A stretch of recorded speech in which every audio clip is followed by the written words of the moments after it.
Publish ചെയ്ത green books തന്നെ എൻ്റെ ബുക്ക് ഏറ്റെടുക്കാൻ തയ്യാറായതും ഭഗവാന്റെ അനുഗ്രഹമാണ്. അതിൻ്റെ ഒരു ശക്തി, പവർ, അത് ഉടനീളം ഞാൻ കണ്ടുകൊണ്ടിരിക്കുകയാണ്. ഈ സമയത്ത് ഈ ബുക്കിന് വേണ്ടി എന്നെ സഹായിച്ച മണികണ്ഠനോട് ഞാൻ എൻ്റെ നന്ദി പറയുന്നു. അത് ഇംഗ്ലീഷിലേക്ക് ട്രാൻസ്ലേറ്റ് ചെയ്ത ബിസ്മോളോട് നന്ദി പറയുന്നു. നരേന്ദ്ര സാറിനോട് നന്ദി പറയുന്നു.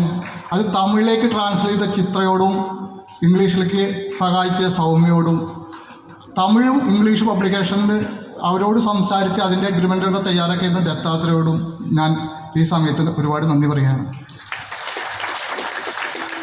നമ്മുടെ എല്ലന്മാർക്ക് ലയൺ മയൂര റോയൽ കിങ്ഡം ഒരു ലക്ഷ്യമുള്ളൂ, ഭാരതത്തിനെ സൂപ്പർ പവറാക്കുക.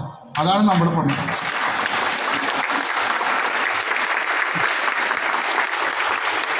ഞാൻ ഒരു ദേശീയവാദിയാണ്, രാഷ്ട്രവാദി. ലോകോ സമസ്തോ സുഖനോ ഭവന്തോ ഞാൻ തൽക്കാലം മാറ്റിവെക്കും. എനിക്ക് എൻ്റെ രാജ്യം നന്നായാൽ മതി, അത് കഴിഞ്ഞിട്ട് ഒഴിവാക്കില്ല.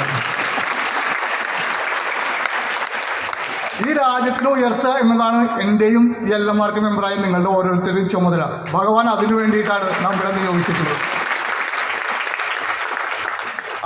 എങ്ങനെ ഇതൊക്കെ നടക്കും എന്ന് ചോദിച്ചാൽ എല്ലന്മാർക്കുടെ പ്ലാറ്റ്ഫോമിൽ നിന്ന് നമ്മൾ ചെയ്ത ഡ്യൂട്ടികളുടെ റിസൾട്ട് മാത്രം നോക്കിയാൽ മതി, എങ്ങനെ അത് ചരിത്രത്തിനെ മാറ്റിപ്പറിക്കണമെന്നുള്ളത്.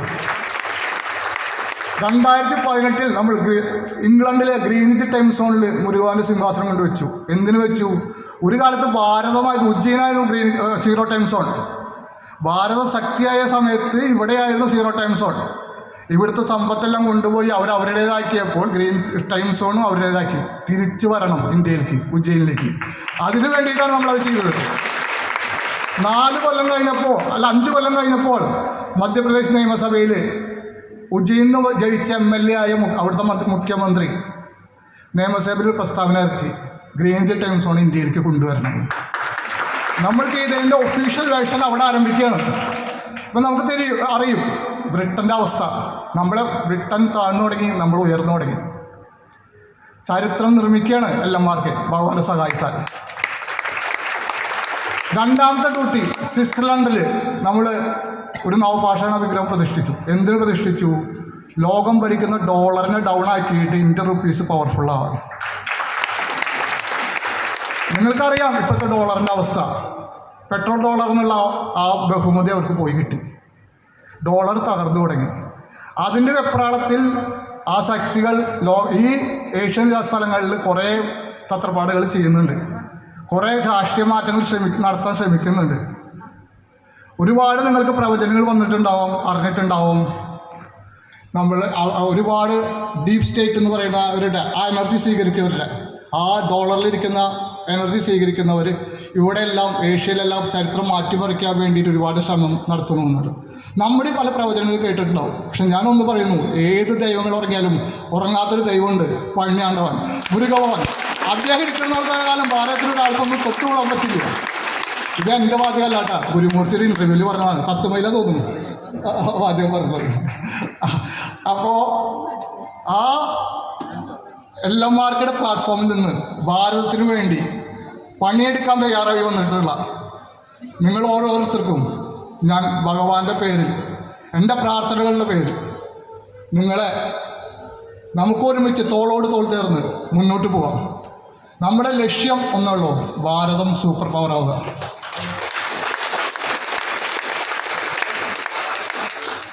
ഞാനൊരു യോഗിയല്ല, ഞാൻ എപ്പോഴും പറയാറുണ്ട്, ഞാൻ യോഗിയല്ല, ദൈവമല്ല, ഗോഡ് മാൻ അല്ല, ഞാൻ കമാൻഡറാണ്, മുരുകസേനയുടെ കമാൻഡർ.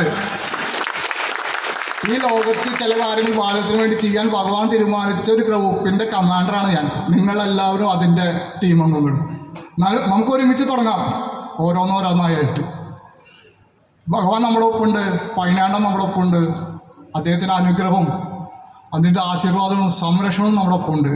നമ്മൾ അടുത്ത യാഗത്തിലേക്ക് കടക്കാൻ പോവുകയാണ്, അഗ്നിയാഗം. അതെവിടെ വെച്ച് എന്തിന് എന്നോ എനിക്കൊന്നും അറിയില്ല. പക്ഷേ ഞാൻ 2 യാത്രകൾ ഈ അടുത്ത് നടത്തി.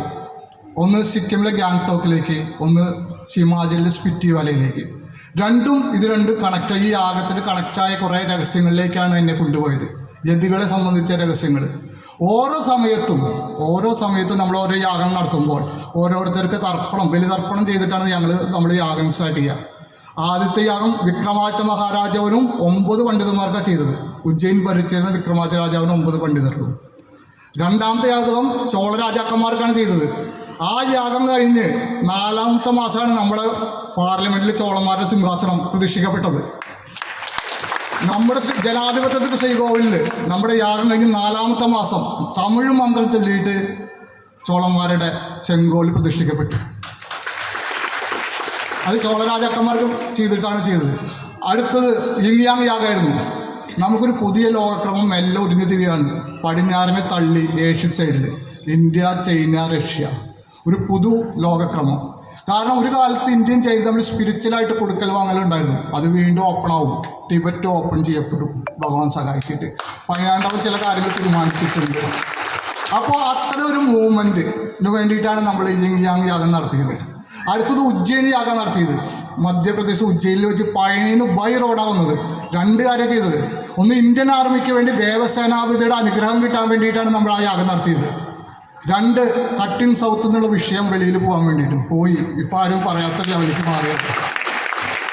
ഇനി ആ സമയത്ത് നമ്മൾ 2 പേർക്കാണ് തർപ്പണം ചെയ്തത്. ഒന്ന് ഭരത് മഹാരാജാവിനും ഡോക്ടർ BR അംബേദ്കറും. ഇപ്പോൾ അംബേദ്കറാണ് എല്ലാവരും ഉദ്ധരിക്കുന്നത്. ഇനി അടുത്ത് നമ്മുടെ യാഗത്തിൽ വരുന്ന ഒരു പ്രധാന ആളാണ് നേതാജി സുഭാഷ് ചന്ദ്രബോസ്. അദ്ദേഹം ഒരു വരവ് വരും, ചില കാര്യങ്ങൾ ചെയ്യും. ഭരണിയാണ്ടവൻ്റെ അനുഗ്രഹത്താൽ അടുത്ത യാഗത്തിന് കൂടുതൽ കാര്യങ്ങൾ ഞാൻ പറയാം. എന്തായാലും ഇവിടെ എത്തിച്ചേർന്ന എല്ലാവർക്കും ഒരുപാട് നന്ദി. അതോടൊപ്പം എൻ്റെ എല്ലാ കുറ്റങ്ങളും കുറവുകളും സഹിക്കുന്ന എൻ്റെ ഭാര്യയ്ക്കും കുട്ടികൾക്കും ഒരുപാട് നന്ദി. ഞാൻ പഴനിയാണ്ടവൻ ഞാൻ ബുക്കിൽ എഴുതിയിട്ടുണ്ട്. എന്നെ തിരഞ്ഞെടുത്ത പഴനിയാണ്ടവനും എന്നെ പ്രസവിച്ച പെറ്റമ്മയ്ക്കും അതാണ് ഞാൻ ബുക്ക് സമർപ്പിച്ചത്. അവർ 2 പേരും അടങ്ങുന്നു.